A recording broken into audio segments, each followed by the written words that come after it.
మనిద్దరం లేనటువంటి యూరప్ దేశాల్లోని ఆర్థిక 7 వ్యవస్థని తీసుకొచ్చి అదే చేసామని అంటారు వాళ్ళు.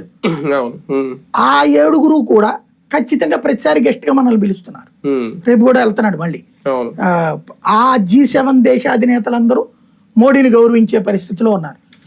అది ఏంటంటే ఇతను నా మార్కెట్ ఇది అనేది రాయల్ గా నుంచుని చెప్తాడు. రెండవది వాళ్ళు ఏమనుకుంటారో అనే ఫీలింగ్ ఇతనికి మొహమాటం ఏం లేదు.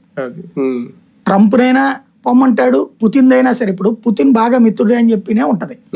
కానీ వాళ్ళ దగ్గర నుంచి Sukhoi 57 అమ్ముతానంటే మా దగ్గర అక్కర్లేదు, మాకు రఫేల్ చాలని చెప్తున్నాడు ఆయన. మొన్న అదే అన్నాడు పుతిన్. మోడీ అనేటటువంటి వాడిని ఎవరు మనం కదిలించలేము, అతను వదిలేయండి అతని జోలికి అని చెప్పేసి. కాంగ్రెస్ పార్టీలో కూడా ఒక అంటే మోడీ లాంటి ఒక నాయకుడు కనిపించకపోవడం కూడా అదొక ప్లస్ పాయింట్ బీజేపీకి భవిష్యత్తులో. అంటే సమస్య ఎక్కడ వచ్చిందంటే వాళ్ళ దగ్గర మంచి నాయకులు ఉన్నారు, వాళ్ళని ఎంకరేజ్ చేయట్లా.